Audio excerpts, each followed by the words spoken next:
StreamYard's trash, by the way. You have now arrived at Stadium and Gale. The snap, the kick, it's been blocked again! Oh my! It's been blocked again! He's going to heave one deep down the field. It's going to be to the goal line. It's going to be gone! It's a touchdown! And the Gators have won the game! Kyrie Cleveland! Oh my! I can't believe what I just saw! Dropping back to throw, pops and fires the ball over the middle. It's Harry! It's got a touchdown! Norrick's got a touchdown! Oh man! Norrick's got a touchdown! Hands it off to Harmon. He comes back. Say goodbye. Ahmad Black, in his final game as a Gator, takes it all the way home and sends Urban out a winner. You have now arrived at Stadium and Gale.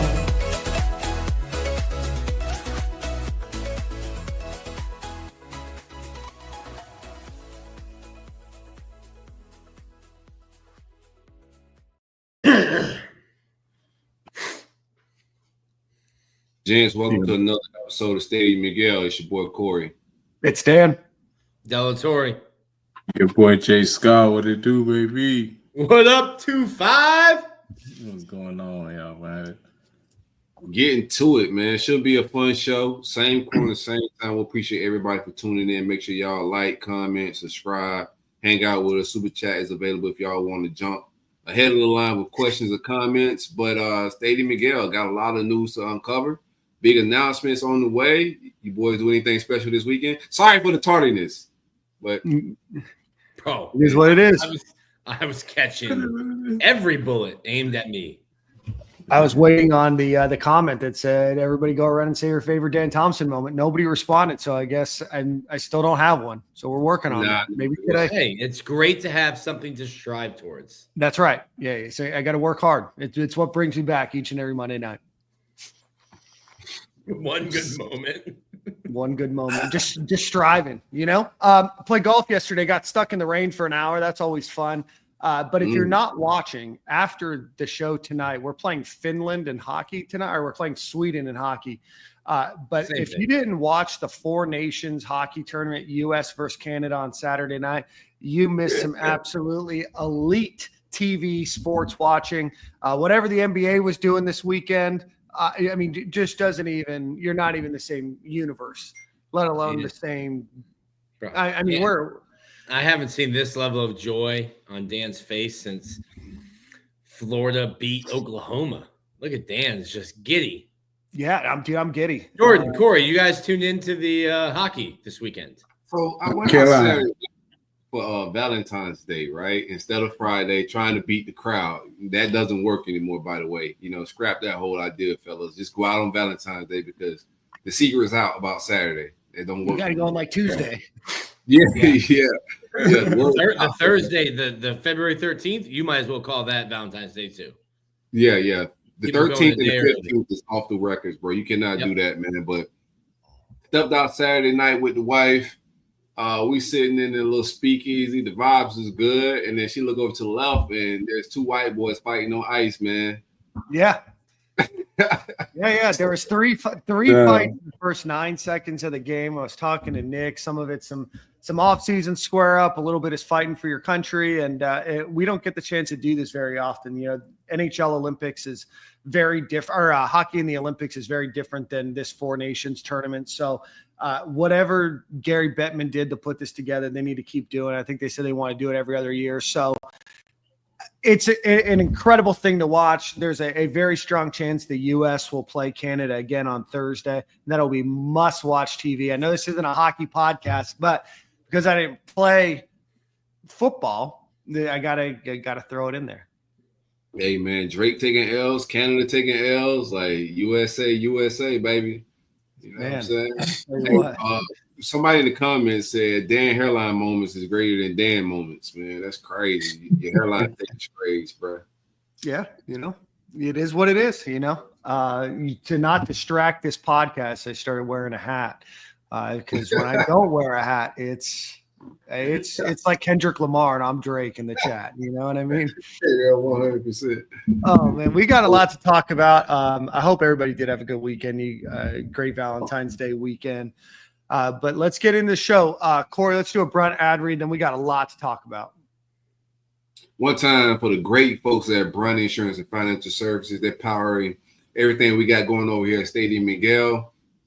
Free quote. It don't cost you a single dime to visit bruntinsurance.com or call 954-589-2204 for a free quote on life insurance, car insurance, homeowners insurance, motorcycle trailer, whatever you may need insured.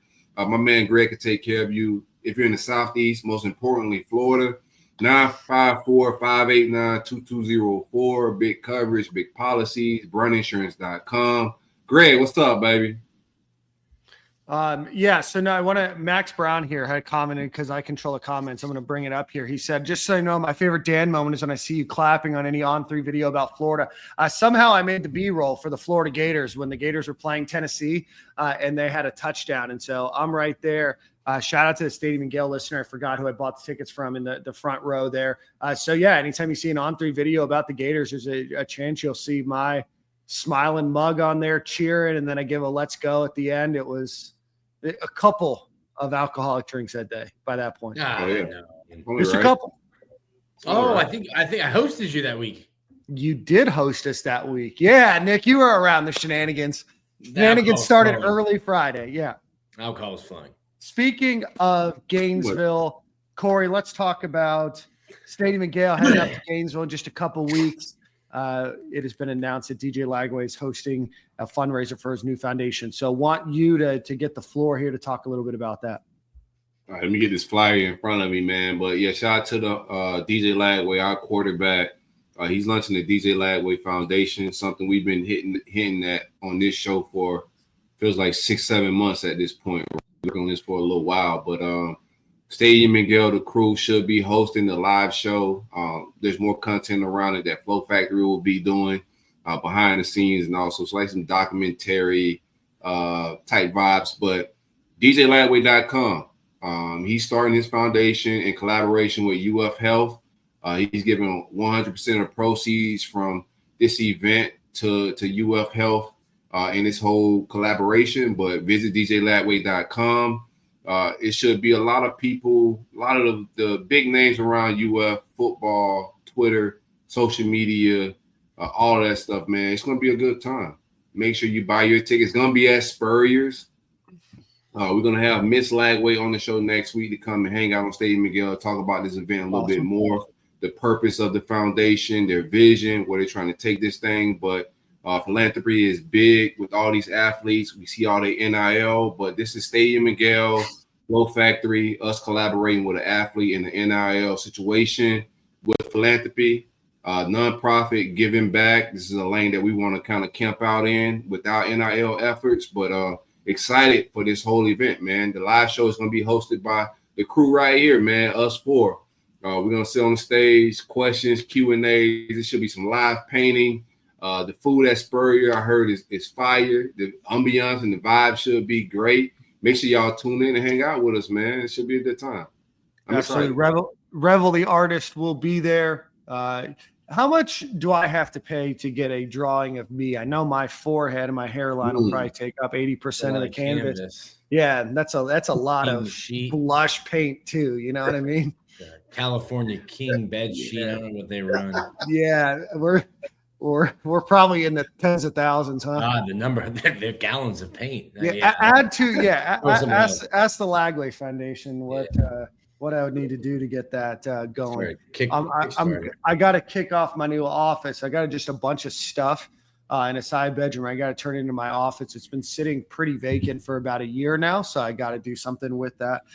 So that would be a nice, fresh painting to have in the background. That way, when I'm not wearing a hat, they can still make fun of my hairline. Yeah, so that is going to be awesome. Go check out DJ Lagway's Instagram or Twitter page, X page. Go check out the Stadium and Gale page.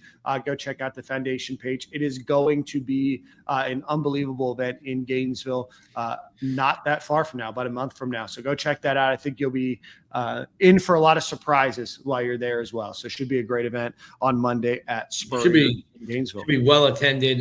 But just shout out to DJ. I think it's a super dope thing to, at this young age, to want to give back.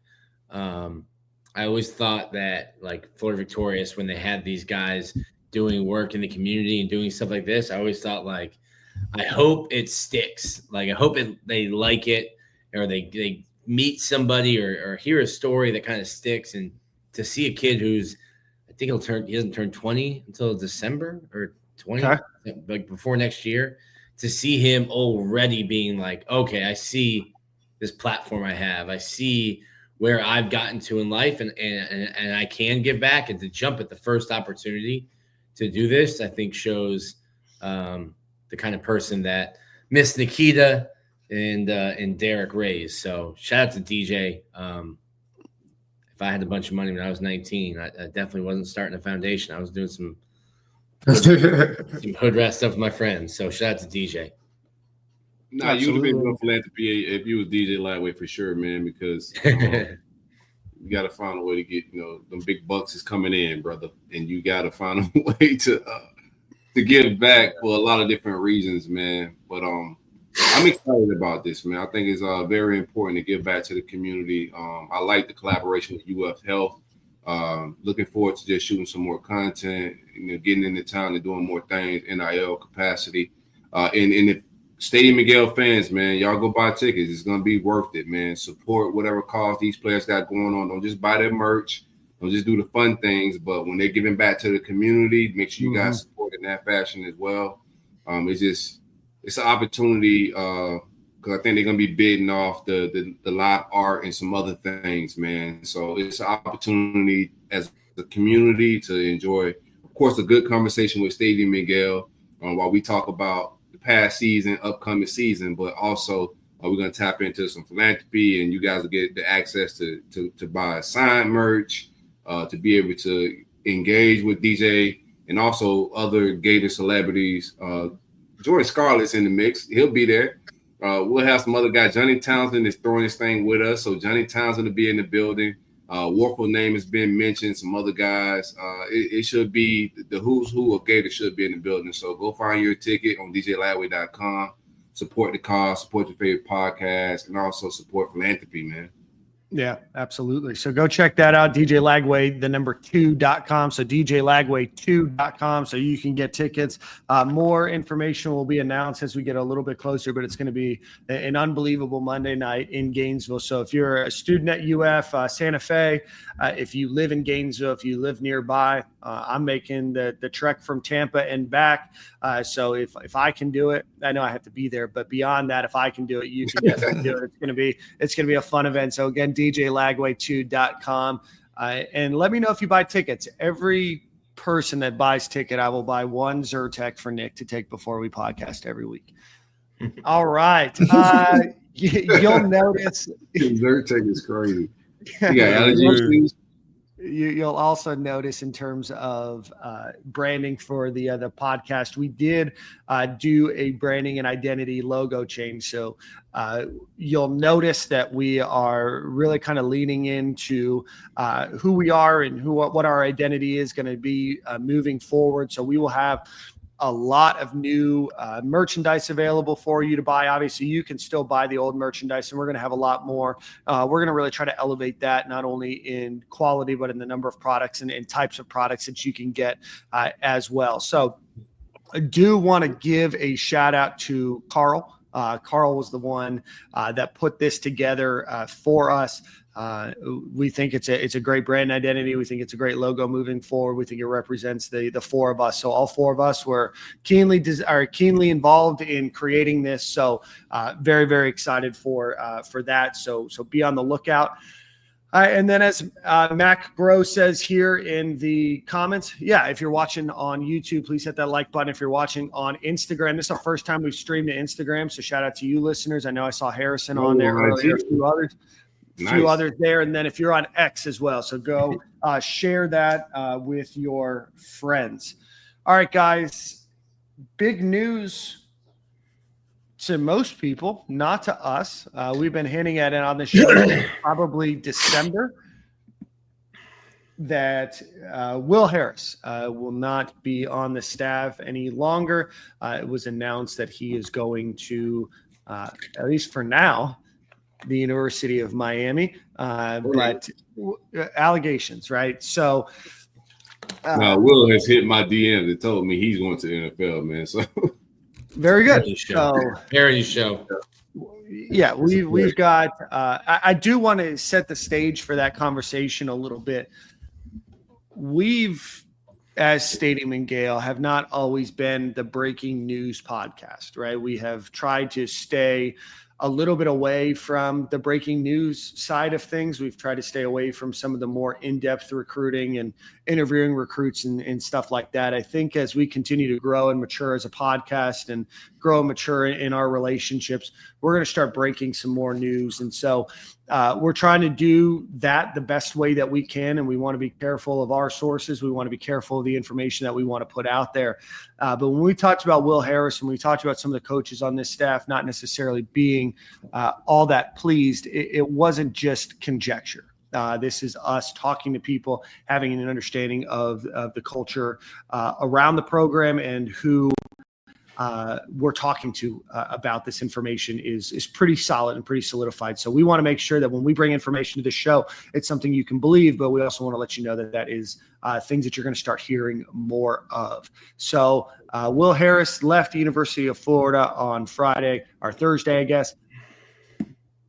We can dive into it a little bit more here, but Corey, Nick, Jordan, want to get your thoughts.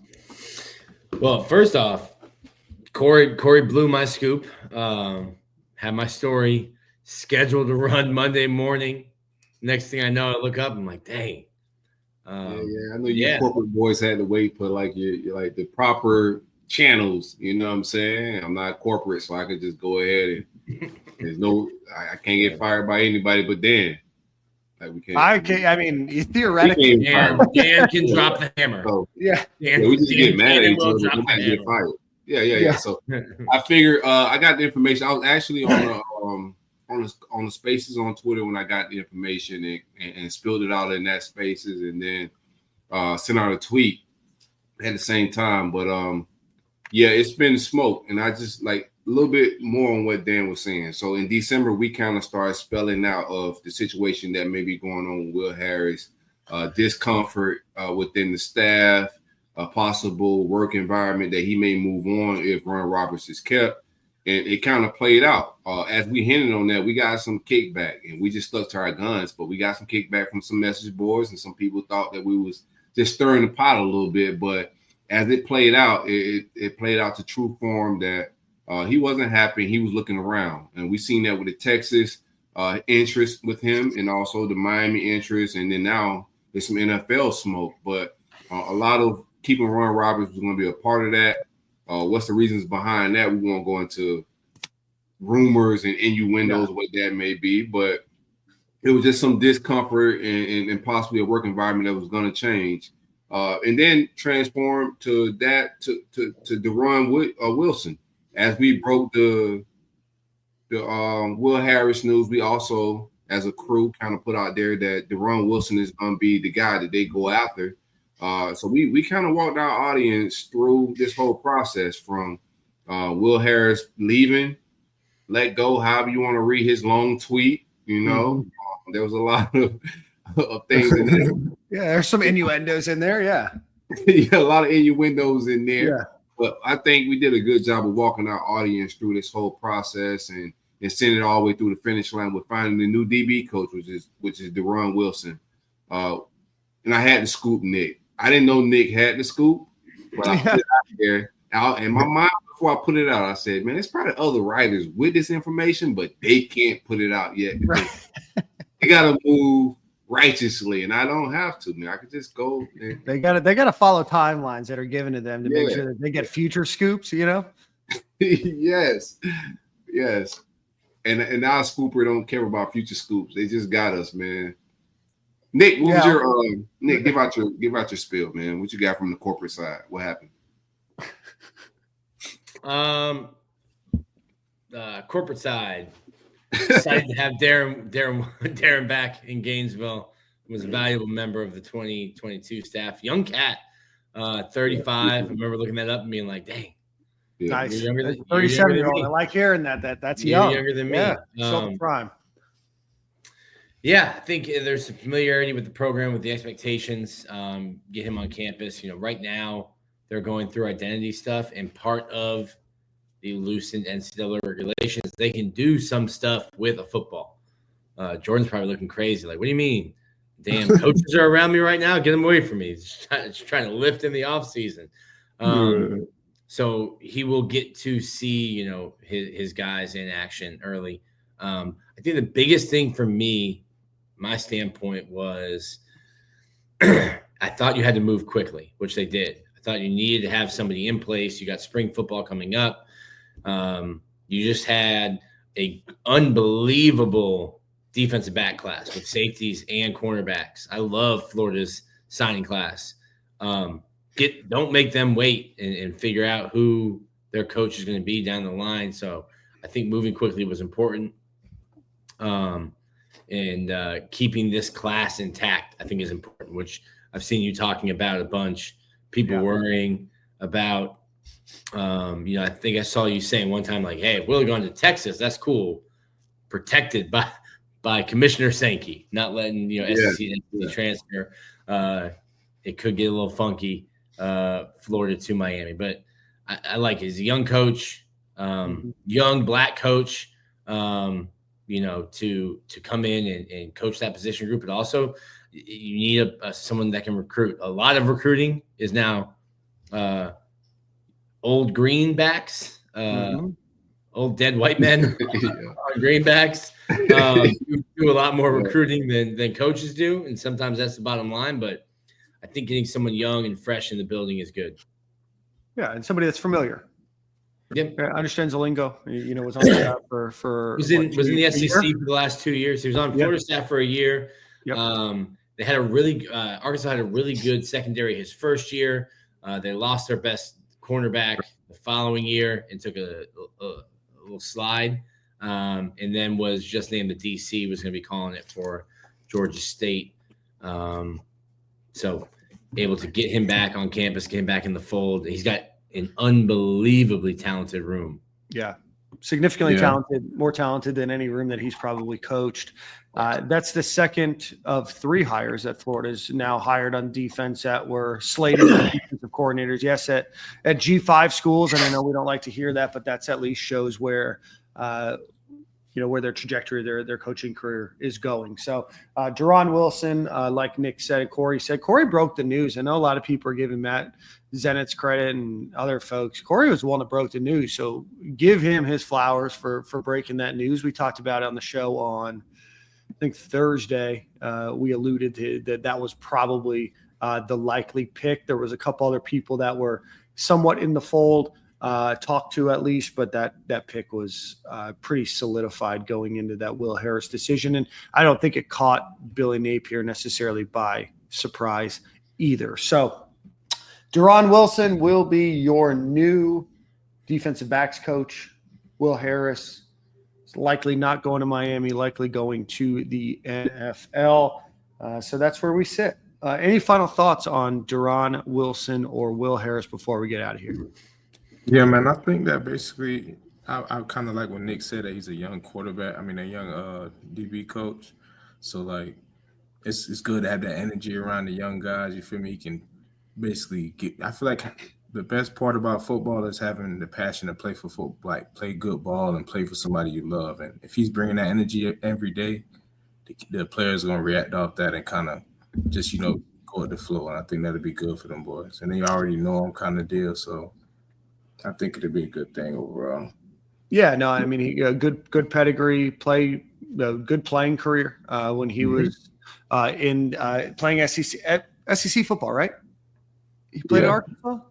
I don't know if he played there. I think he coached his last 2 years. Yeah, no, I forgot where he played. I know he's originally from the New Orleans area, obviously a great area to to recruit and continue to try to scout talent out of. Obviously a tough place to pull somebody from, but again, just a great pedigree there. So again, that's what your staff looks like for now. So Bala, Sinceri, and Wilson are your newest coaches. That does put Florida at 11 assistant coaches by job title, which is what we've alluded to on this show as well. There is no more limit on what coaches will be called or how many coaches you can have or what their position title will be called.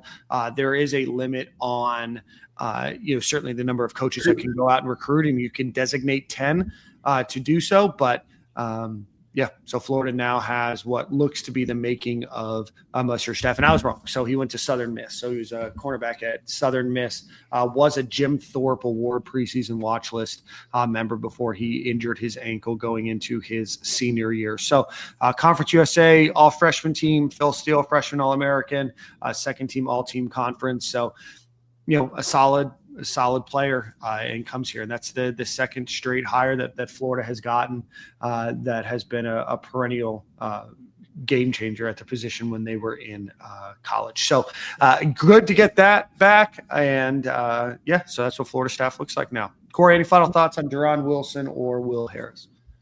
Yeah, on both, man. Losing Will wasn't an ideal situation. You wanted as much continuity as you could possibly get heading into next season. DJ Lagway the next two.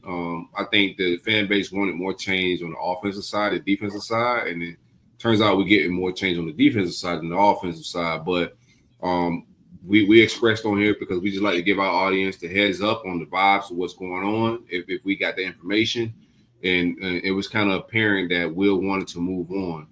Considering that Will wanted to move on, your opinion, our opinion on whether, it's hard to move on from a DC in regards to if it's a work environment to move on with a defensive back coach that has a gripe, right? Like the defensive coordinator in life just has a higher role and means more to the team. Just from a staff situation, I kind of understand. Like there's some other nuances to it, but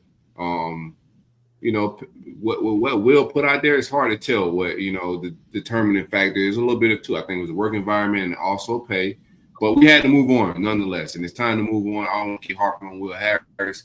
Deron Wilson, I would have liked to go out to a splash hire, and I do want to say that Will Harris himself wasn't a splash hire. Right. So I think going from Corey Raymond, who was the splash hire at the time, we brought on Corey Raymond from LSU, who's a legendary DB coach, probably one of the greatest DB coaches of all time. If you just measure it up, like he's a GOAT. It didn't really work out here at UF for him. Like the secondary didn't perform well.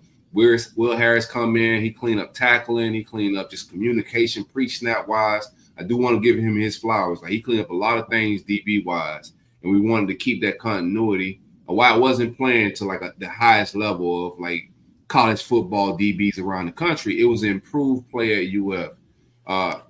But I look at Deron Wilson's resume, and there's a lot of similarities in their resume.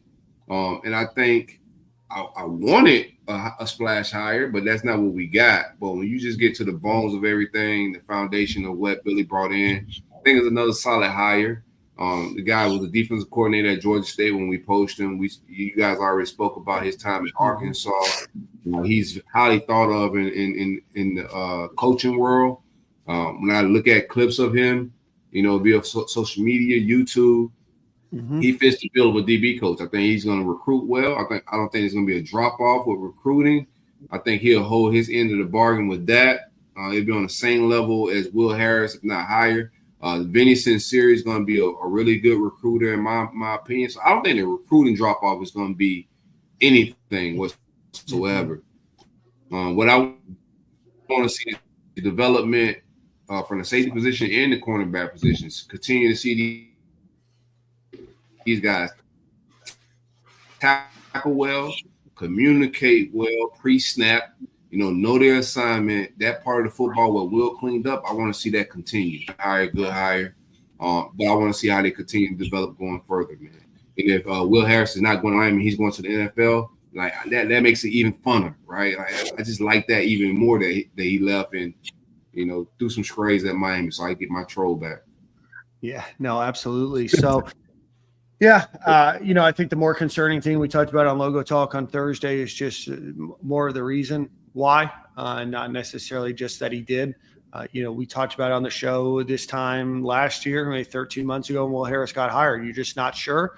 And you kind of hope, and obviously it worked out with Will Harris. The defense, the defensive back room got better last year than the first year or the last couple of years under Corey Raymond. I think Deron Wilson has a good pedigree. I think that he's got is a guy that understands what he's coming into at the University of Florida. I think he's got a potential future, maybe to be a defense coordinator, maybe to be a head coach one day, but we don't know. And to say that this hire is an upgrade or a downgrade is not fair to say today, right? It minimizes them as individuals and coaches and the amount of research that goes into hiring these coaches. But you just don't know. It's an incomplete grade. That's not to say that it's a worse hire or that it won't potentially be a better hire. It's just incomplete today. So I want to make sure that that's known. And we'll find out. Football practice, I think, starts next week or so. So, we'll start to see. There was a lot of injuries on that team last year, and maybe they stay healthy this year and that team really overperforms. Is that a Deron Wilson thing? Maybe. Is it an injury? Is it a maturity thing? Maybe. Maybe it doesn't work out. But a lot of times you can hire somebody. We mentioned Corey Raymond. Charlie Weiss didn't work out, and everybody thought that was a home run hire when he got hired based on his pedigree. So we don't know. And I don't think it's fair to say it's a downgrade because I don't think it is. It's just right now it's unknown. So Nick is struggling with his allergies right now. Yeah. I don't know what's going on. Yeah, you are. The entire internet is hearing you battle losing what you got going on, especially even off camera. So the U.S. is beating Sweden right now, 1-0. Shout out to Team USA Hockey. All right, guys. So that brings us to the end of that segment. We're going to welcome Valen Lopez here to talk about a little Florida Gators basketball, who's ranked number 2 in the country. Before we do that, let's go visit our friends over at homefieldapparel.com. If you're looking for anything vintage Florida Gator logo, about 25 different options there. They're going to have the baseball pullovers any minute now available for you. So go check out Home Field Apparel. Use promo code Stadium and Gale at checkout and you get 20% off of your order. Again, homefieldapparel.com, promo code Stadium and Gale. All right. And with that, we welcome Florida Gator superfan, basketball superfan, Valen Lopez to the show. Valen, what's going on, my friend? Not much, man. How y'all doing today? Good. All right, man. So Gators ranked number 2 in the country, beat South Carolina. Wait, hold on. Who are we repping on the shirt? I want a Hampton, bro. Yeah. Oh. Hey, Hampton is cool, but this is a Gator platform, bro. You need to get that out. This is a Gators platform. I came from the gym, man. Look. All right, go change shirts real quick. We got time. So I think since last episode, the Gators beat Auburn on Tuesday by 9 and then beat South Carolina in kind of a scrappy game in the first half, really pulled out a big win there at the end. Rankings came out, like I said, ranked number 2 in the country, did get a first place vote, which was the first time in a long time I've seen the Florida Gators have a 1 or more next to their name playing basketball. So Valen, what's clicking? And you got some injuries. You get Micah back. Team seems like they're destined for late season success here. Yeah, no. To be honest with you, I think the biggest thing that we have going on is our depth across the board. And I think that the biggest thing that I run to and I compare it to is kind of when we move back to 06, 07, and the consistency across the board, especially on the scoring aspect, to have multiple people that are averaging double digits across the board, and we have a lot of people that can affect the game in a bunch of different ways. You can't really beat us one way. Walter Clayton had a tough game against South Carolina. Didn't really play well, but you had Aberdeen that goes for 21, 22 points. Houck goes for 20 points. We're able to rebound the ball. We're long on the front court, and we have explosive guards. So we're really a tough out, especially if we're hitting the threes. It's going to be tough to be able to beat us, especially at home. So with us, the schedule remaining, we got Oklahoma coming up, LSU, Georgia. And those are no game in the SEC is an automatic win, but those are ones that you think that, okay, we're more likely to win those. But you end the season with Texas A&M, Alabama, and Ole Miss, all 3 ranked teams. And I think that's going to be our telling point in how we're going to catapult ourselves and get the momentum going into the tournament, because it's all about the tournament, Mm-hmm. SEC tournament is going to be basically a warm-up national tournament, March Madness, because of how good the SEC is as a whole. So it's going through the SEC, boy. You said what? Oh, it's definitely national championship is running through the SEC in my opinion. Absolutely. Mm-hmm. But I think that the SEC tournament is going to be a very, very good warm-up session for the national tournament, because you're going to play all of the best teams in a one-game elimination style. Obviously we'll have a bye, but I really look. I'm confident in this team. This is the first time that I've been really confident in a basketball team since 2013. Mm-hmm. So yeah, they're showing a lot of promise. So you just got to keep up the consistency, and we got to stay, obviously healthy, because we have injuries going on right now. That 13-14 team was the one I was gonna bring up, because Walter Clayton might be like him. He might be he's not going to win a National Player of the Year award, because you got now with your energy, he won't. No, because you got Bragg at Duke, and then I think Condon let old boy from Auburn out of his pocket to finish the rest of the season. But it reminded me of that team, just because you had Scotty, you had Casey, you had Pat, but it was just not one guy was bigger than the whole team, and you had Pat diving for a loose ball up 6 to save a ball against Tennessee. I think they were ranked number 1 at the time. And it just seems to me, I started making that comparison down the stretch. Walt misses a game and somebody else steps up. Kondo misses a game, somebody else steps up. Thomas Howe is playing unbelievably. I saw you were talking on the timeline, hey, that's my 6th man of the year. And not to take away from what Denzel Aberdeen is doing, but the consistency that he's been doing it at. And then, hey, now you're playing big. Now you're not 6th man. Now you're starting. And we need starter minutes and to answer that bell. And it just seems to be, you mentioned it, they're hard to beat.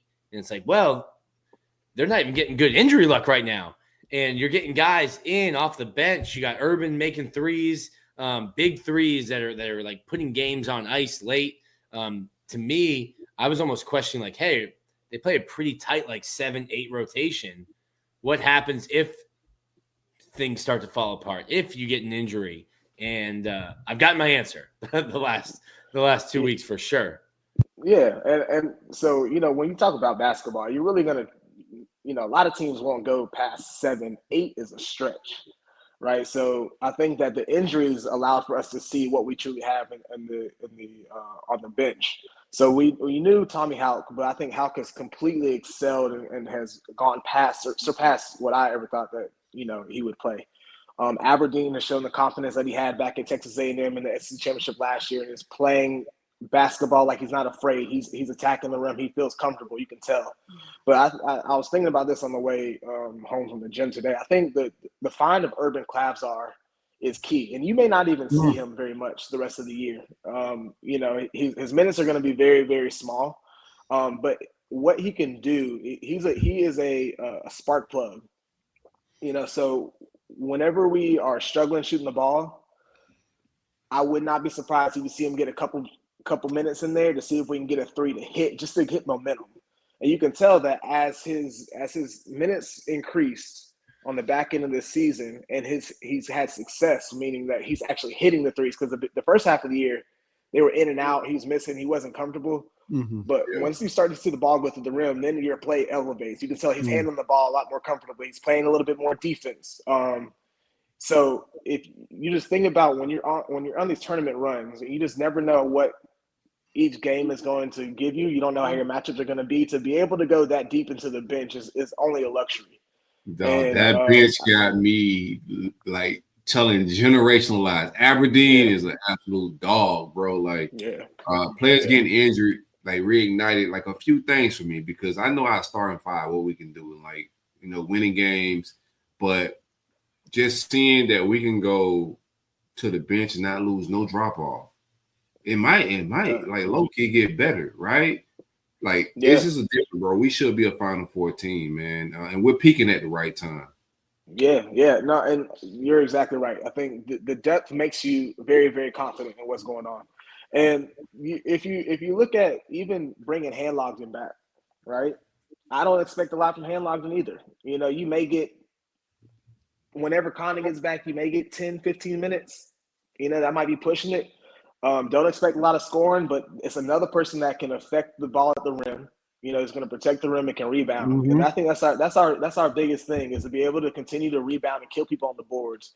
When we don't play well on the boards and we don't shoot the three well, that's whenever you typically see us not play as well. But as long as we have the size down there, Condon's going to rebound. Hout's going to rebound. Mm-hmm.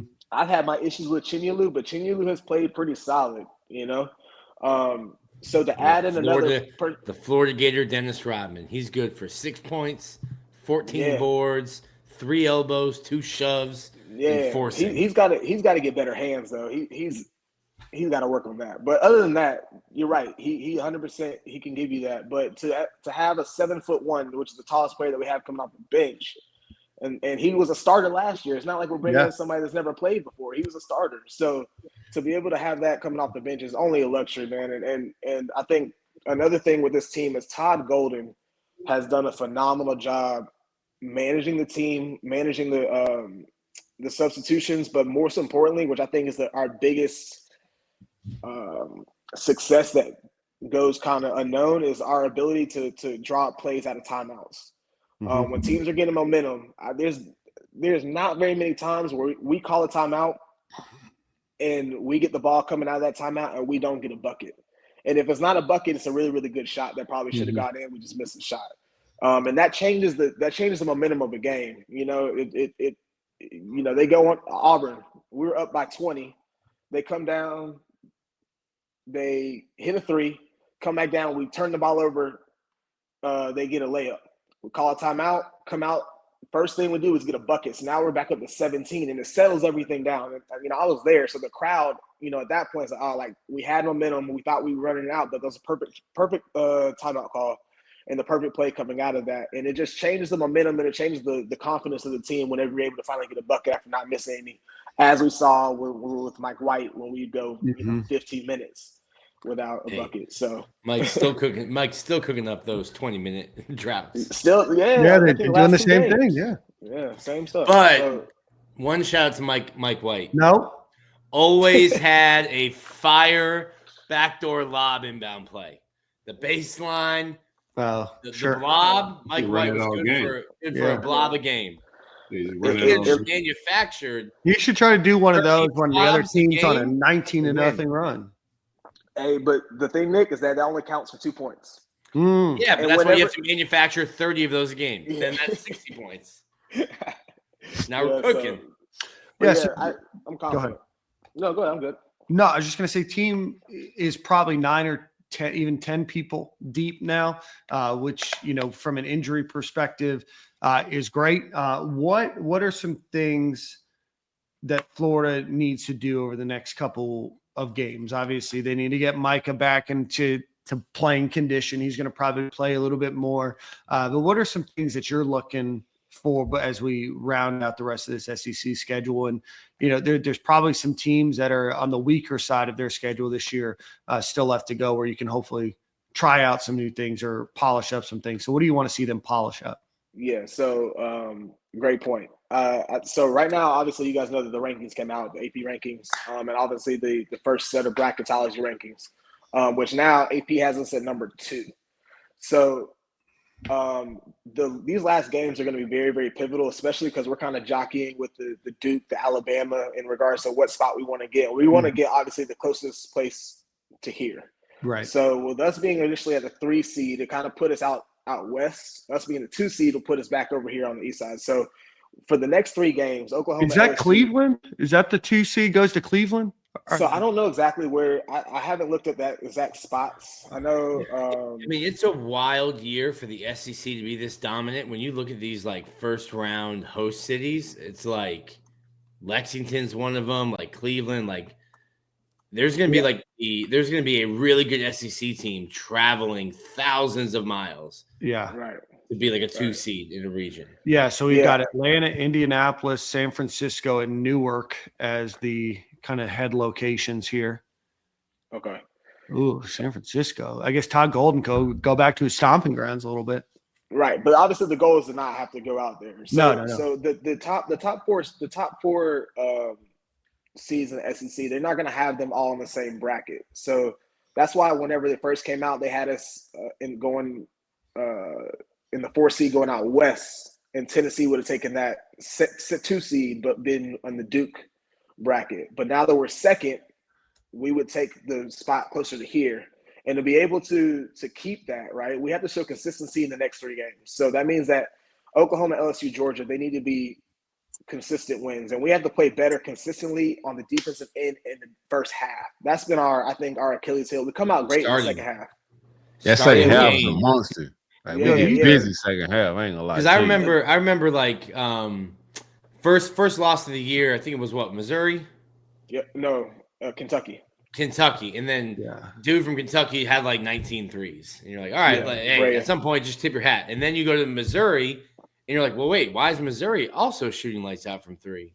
Mm-hmm. And then like all 3 losses, you have these like big stretches where teams and I'm sure at some point, you know, like in baseball, hey, you just tip your hat to a good pitcher. Yeah. Tip your hat to a guy if he's a bucket that night.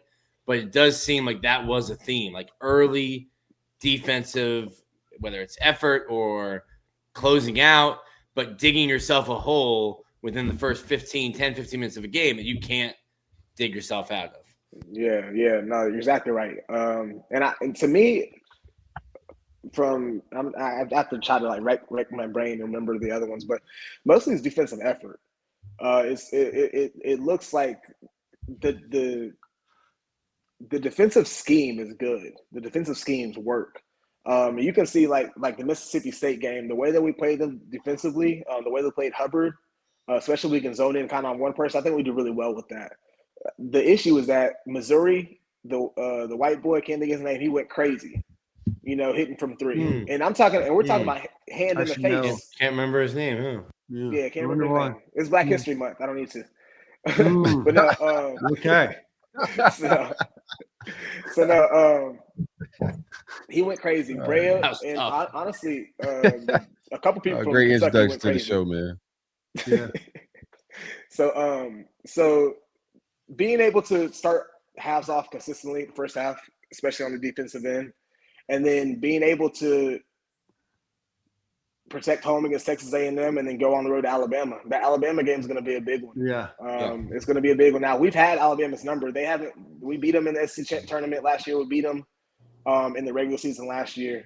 I'm not as high on Alabama as a lot of people are. I'm not saying they're not a good team. I just think that they don't defend the ball very well. Yeah. Play defense very well, but it's going to be a tough game on the road, and it looks like it's a night game at 7:00. So I mean, it's on a Wednesday. So it's in Alabama or is it in Gainesville? It's probably in Alabama. I know. Whoever did the SEC scheduling this year. Our home schedule was terrible this year. Yeah. We didn't get Tennessee. We didn't get Kentucky at home. We didn't get Auburn at home.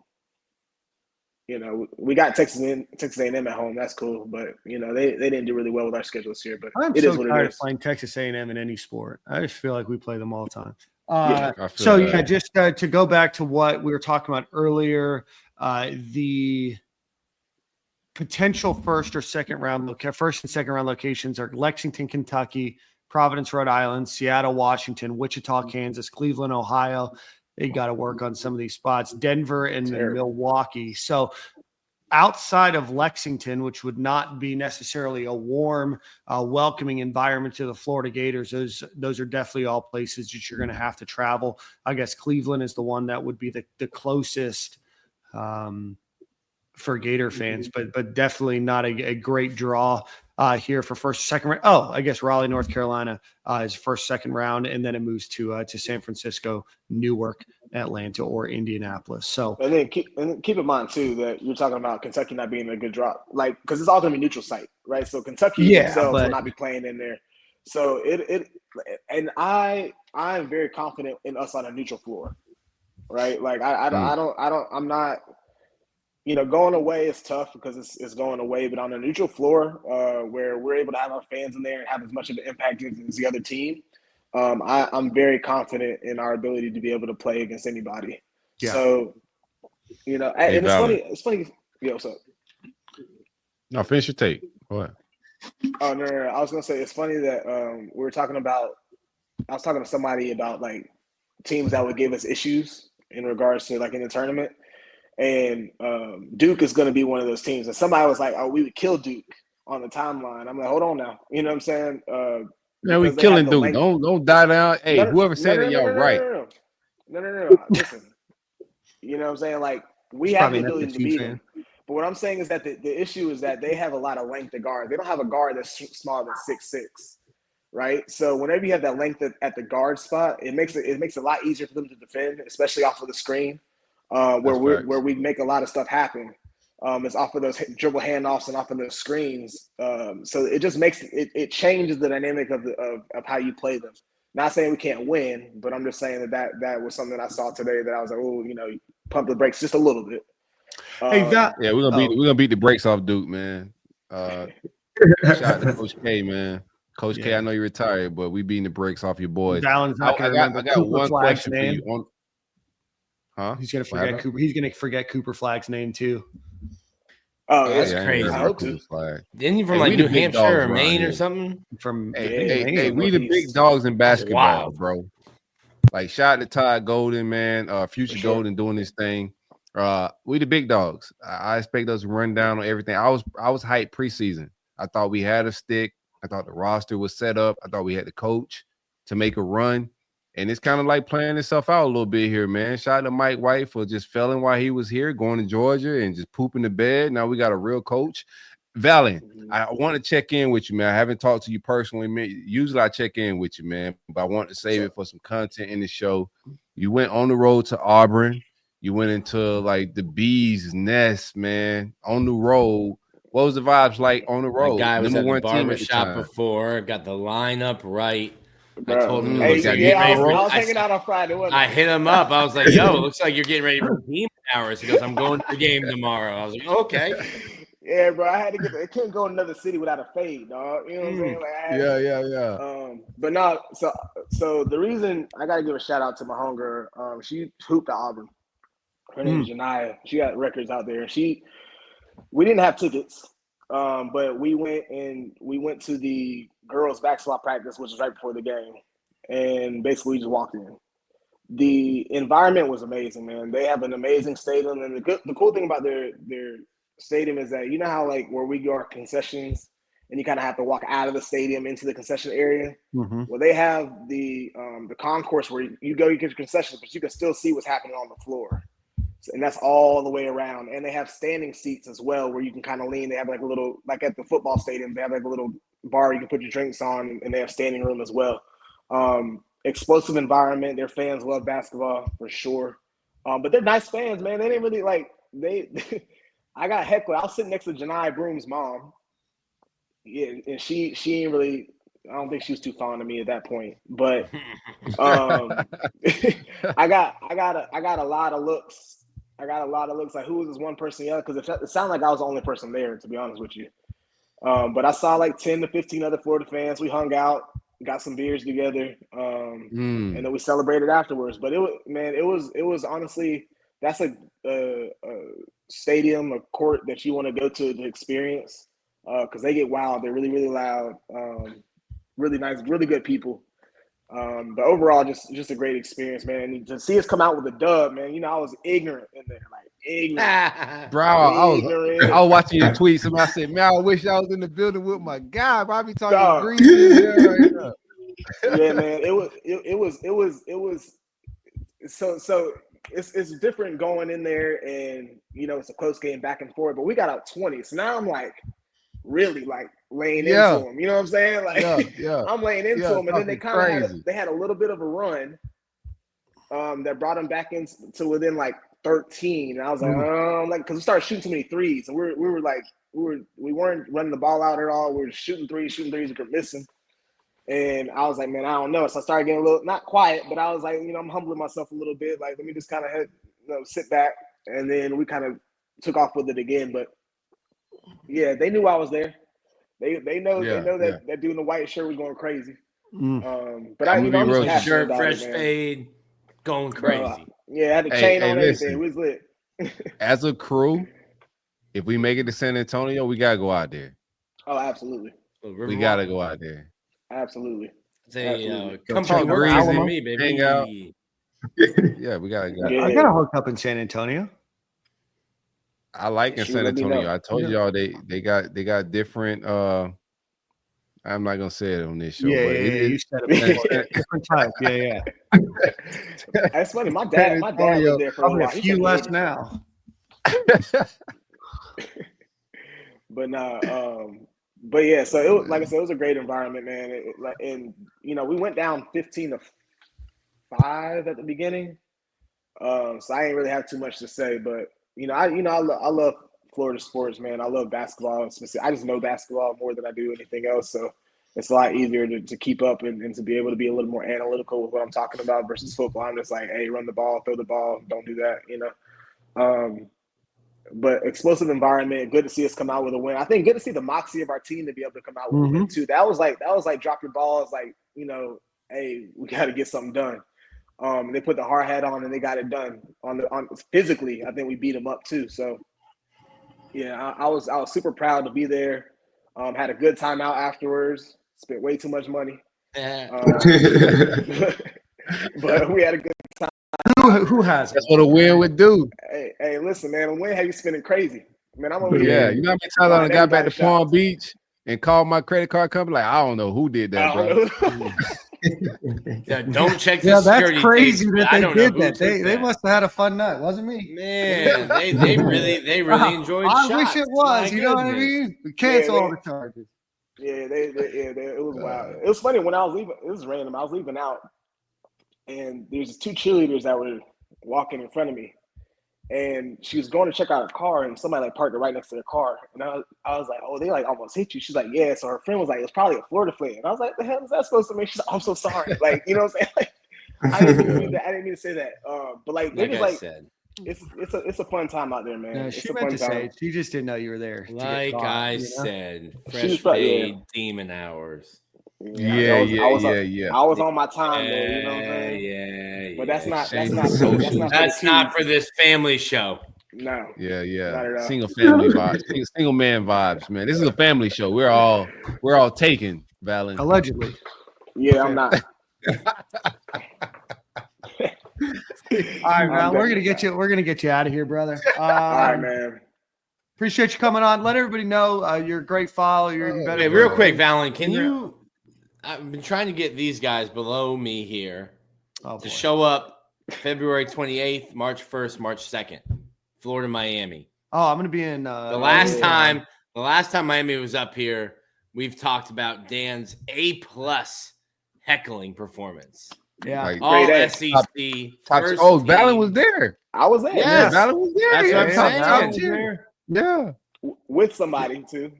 yeah, you were. That's y'all right. Together, Face was there. Nah, cut her off.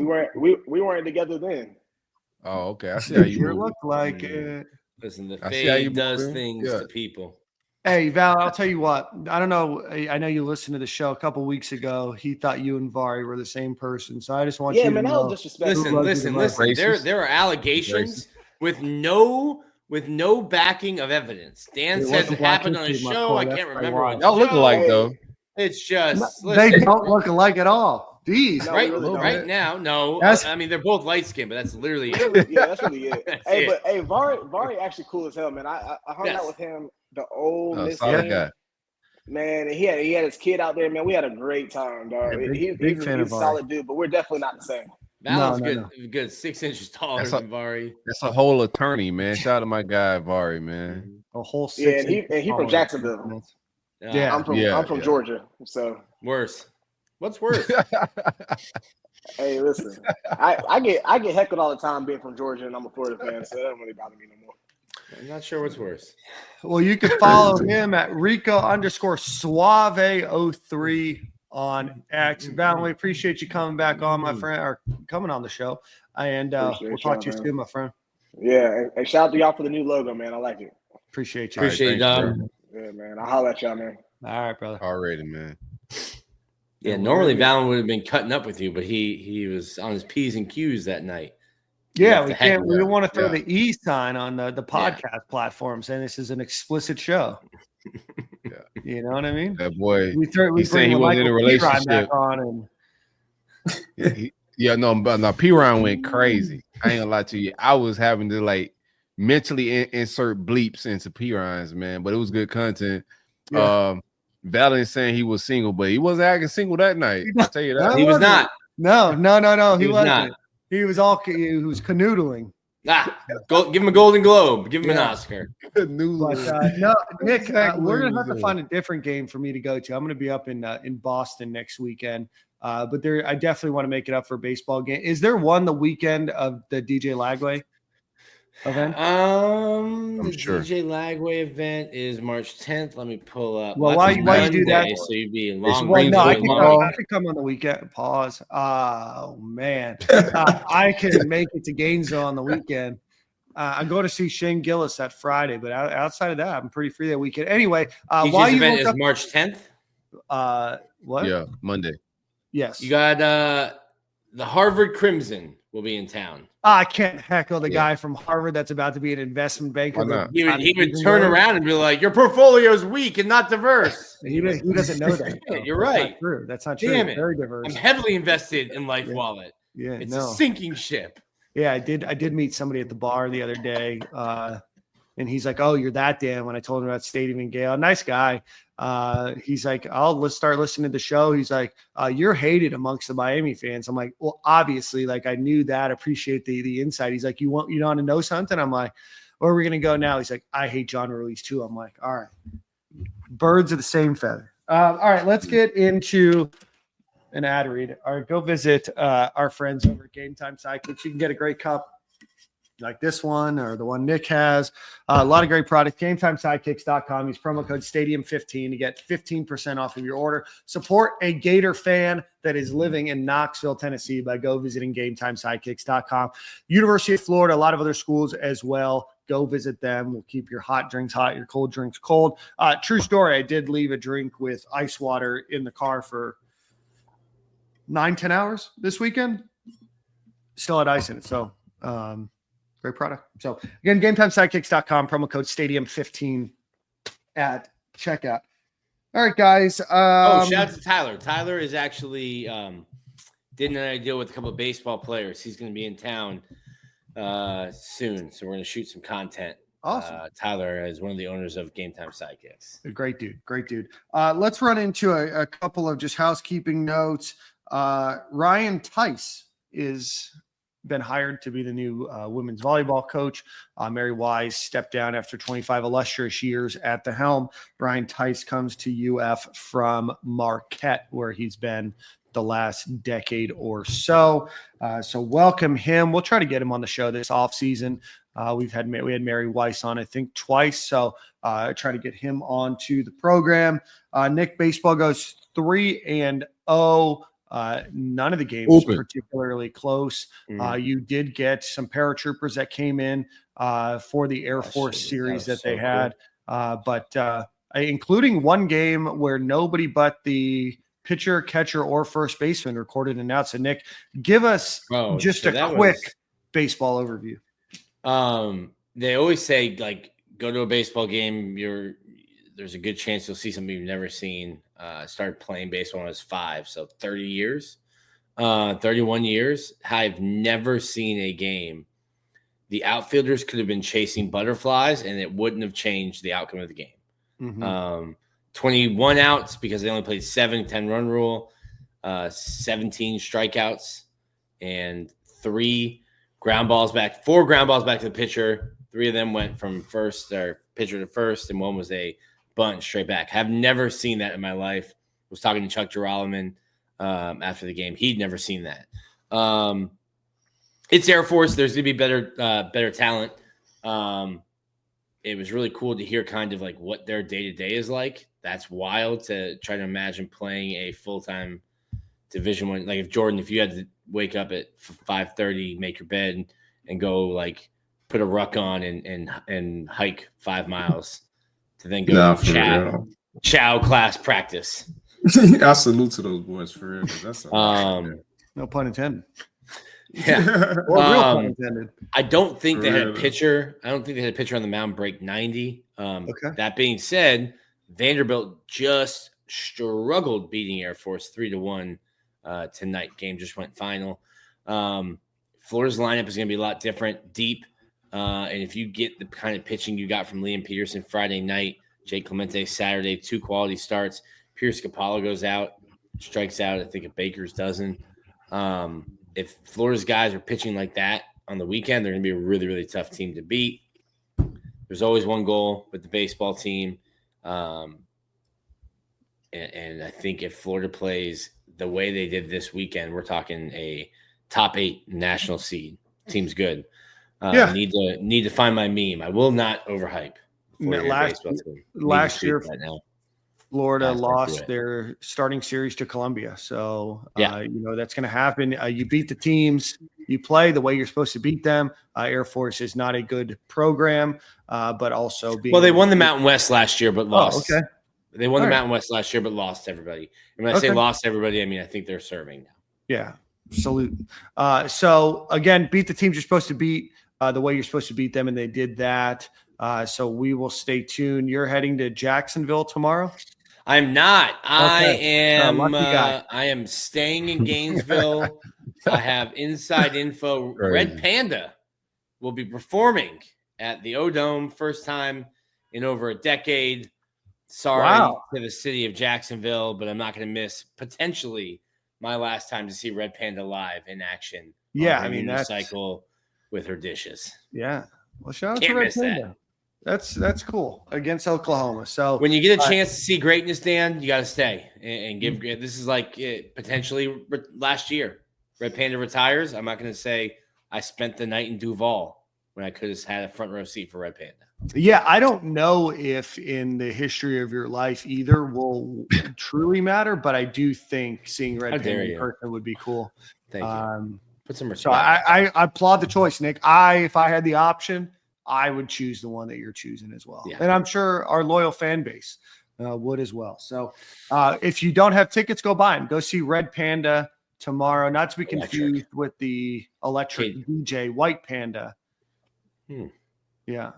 But anyway, softball's 13-1. They lost their first game of the season to number 14 Duke yesterday, in a game that I believe had a couple of different rain delays in it. But they're doing well. And then the men's golf team won the Florida Invitational this weekend. We'll do a better job as kind of the season progresses, giving you guys an update on where other programs are sitting. I know indoor track is going on right now. Outdoor track won't be too long beyond. Obviously, softball is a very good team. Baseball has all the makings of being an illustrious team as well. And in golf, they have one of the best golfers in the country right now as an individual on their program, in their program right now. So go. They should bring you on the coach, bro.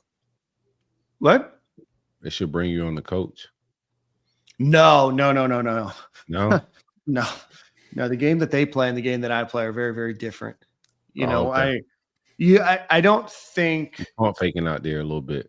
Yeah, you don't realize how good the PGA guys are until you watch the guys that are on the Korn Ferry that are just nearly as good, maybe a couple strokes around worse. And then that drop from college is not as deep as you might think. And then the drop from the worst college golfer to all time to one of the best like just casual players is mountains different. It is such a different game that they play. So as somebody I thought my friends were good at golf, man. It turns out they're not. So I'm not bad. I can play with anybody. Trying to go low. I had a couple, good rounds recently, a couple tough rounds. That's what separates me from the boys on the golf course, It's a different game. I was playing with my buddy who played in college, and he got mad because we played 18-18, and he had 27 straight pars. He finished the back 9 on Saturday with 9 pars, and then had 18 pars, and he was pissed. I'll take that. Meanwhile, I'm like, hey, man, I shot a 112 today, so shut up. No one cares about your 71. But just playing a different game than we're playing. Yeah. No, hey, Jordan, before I get out of here, I don't know if I missed it because, like, StreamYard don't really, like, rock with me like that, and I've been in and out a little bit, but what was it like for you when you had the experience because you had to get new running back coaches? So what is that experience like for the DBs that have to deal with new DB coaches coming in? Of course, you didn't have transfer portal at the time, but what is that feeling like and the experience like dealing with a coaching change? Yeah, I think for the most part, I think I got blessed in that. I kind of knew the first coach that came to me. I obviously got brought in to Skip, so I liked him off the rip. But when Knox came in, I think I was just so really trying to be bought into whatever Coach Mullen was doing. It was like a whole entire coaching change. Like it wasn't like just one dude just pulled in and out from me. So I think that may play a little bit different part on it. But just overall, I think like just the energy aspect of it. Like Nick mentioned, he's a young guy. He's a young coach. Like I think if he's a young dude coming in there with that energy and he earns his respect from the players, I don't see like any drop off. He's coming into some skill guys. Those dudes are talented all across the board. Like I think everybody at this point, there's no really much feelings involved because like you mentioned in transfer portal. So like their loyalty is just as much as the coaches these days, and that like they're getting transferred. They can transfer in and out. Coaches get swapped in and out. I think everybody's more in it for the money now, and they trying to get paid. So if he can get the message across, like, hey, let's come here and handle business, like on a real inspirational aspect as well, I think they'll be good to go. I really don't see I no just drop want off. at this point, man, shout out to Will Harris. I know you're listening. I appreciate you for going to the NFL because there's a SEC to SEC rule. And like our players can't go. If he would have went to Texas, we were good. I wasn't sweating the Texas move if he would have went to Texas because I know like our players can't go to Texas. So, they're going to sit and just vibe out a little bit with the new coach. But Miami was a different story. And there was some smoke about, and I don't know if they were true, but there were people hitting me up about possible players, intriguing and like entertaining the idea of following Will Harris to Miami. If he's not at Miami, that squashes that whole thing. And that gives our players like more of a perspective to, analyze the new guy that's coming in, try to figure out if they want to be coached by him. But I think that deads the whole Miami situation, and I'm grateful for that. Keeping the players because we all like a new coach. It could go either way. Like good hire, bad hire. Like Dan was saying earlier, like you don't know what's about to happen, but our players having to buy into the new guys, sit there and take in the new coaching. It's a different vibe if they don't have a Miami, Will Harris to go run to. And I think if Will Harris is going pro, that changes the whole scenario of our room staying intact. This is a talent-based thing.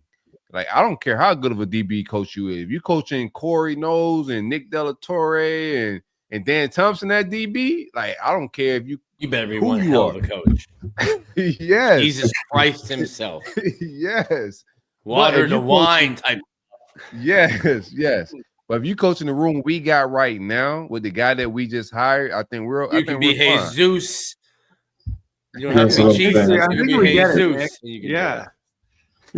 Yeah, no doubt. I think with the coach we got, if the room stays intact, we good to go. There's no Will Harris at Miami for our room to run to if he's going to the NFL. So everything's in motion.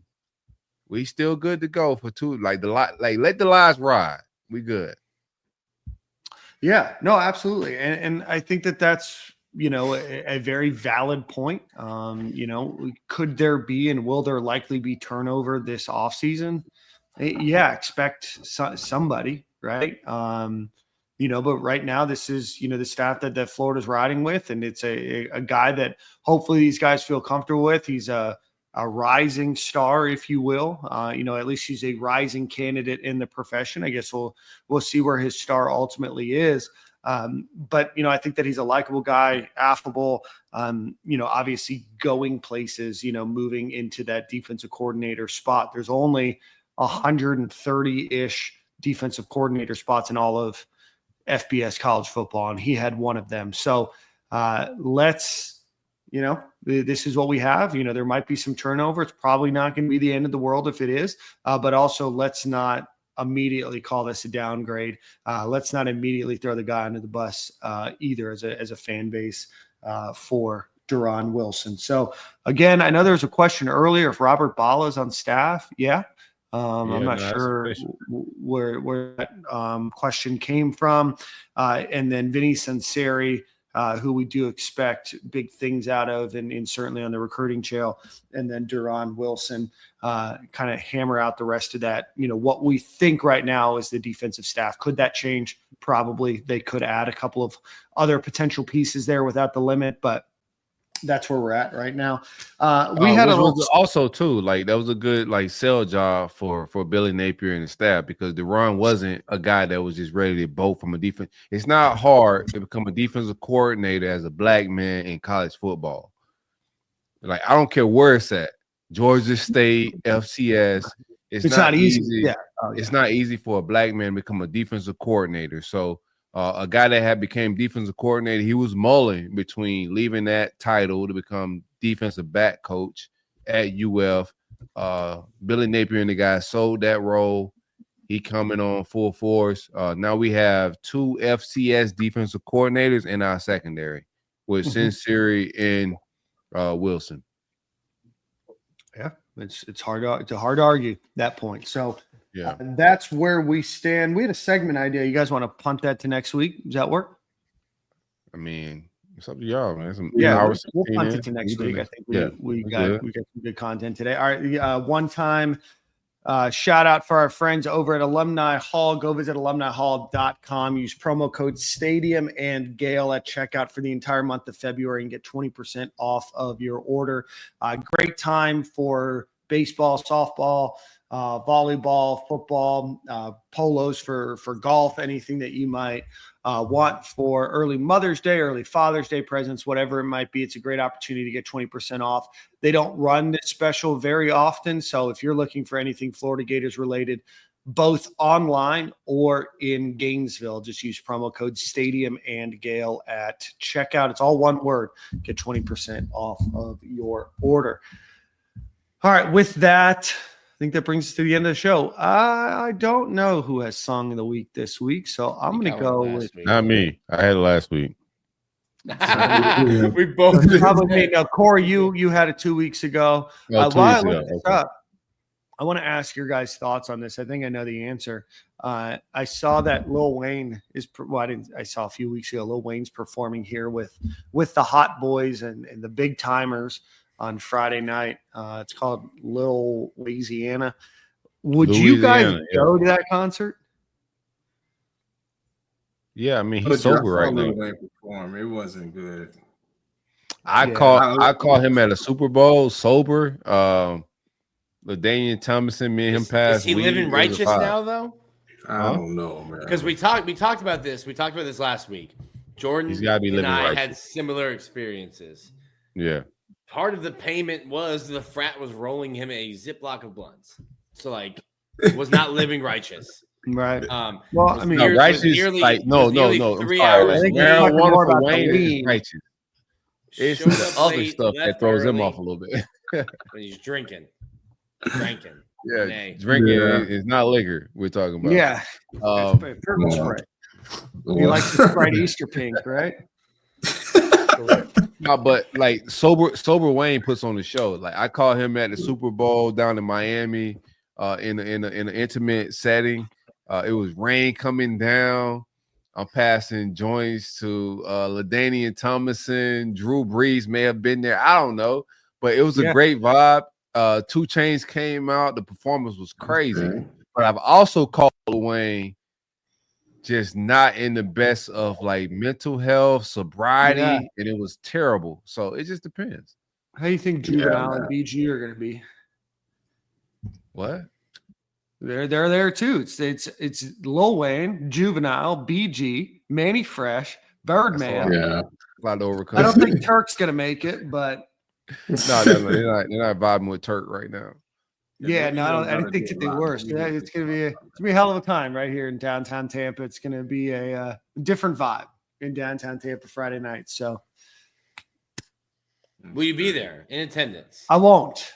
At least not yet. I mean, I've seen Lil Wayne 3 times now, and the last time I saw him was in Gainesville at the O-Dome.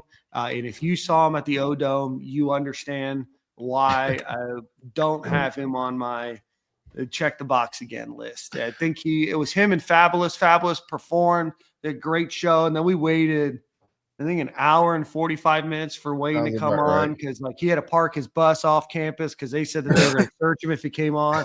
I think he did like 15 songs. He did like half of the first verse. He did the chorus maybe. Then he had his hype man kind of sing the rest, and the acoustics in there for a rap concert aren't great. Just I didn't leave saying, you know what? I can't wait for Lil Wayne to come to my city again so I can buy tickets. So great experience. Big fan of Wayne, especially old Wayne. Made a good decision. For sure. Yeah, they really did. If you are watching on YouTube, hit the like button, hit the subscribe button before we leave. There's 2,577 of you watching right now. So if you guys go ahead and do that, we appreciate everybody for watching. We appreciate Val and Lopez for coming on to talk about Florida Gators basketball. Appreciate everybody in the chat. And with that, we'll I got song of the week. What did I pick? Do I want to go? Wayne. No. God bless America, Dan. Tell those dirty Canadians up north that we're putting some effort into sticks, ice skating with sticks, and their national run of terror in hockey. We're calling people dirty, though. You calling people dirty? It doesn't matter. They're already in. They're already in. Yeah, they are already in. And if they lose, Canada's then out. So that would be even funnier to watch. I saw somebody clip some like Reddit thing, and it was like a Canadian being like, guys, we should have known this. Whenever Americans like take a sport seriously, they start dominating it. It was a good run. No, I mean, the U.S. has some incredible hockey players. Right now, Canada's better than the U.S. in overall, but the U.S. team just has a little bit better goaltending. But that was a hell of a game. I mean, it's 2-1. There was a late third goal there and an open net. But yeah, so go check that out. Nature Gator, you asked what I was watching. I'm watching Four Nations, U.S. versus Sweden. Go America. All right, let's go with there's a country music artist named Jack Van Cleef who I don't know a lot about, but he did a new song with Zach Bryan called Rattlesnake. That's pretty good. So we'll go check that out.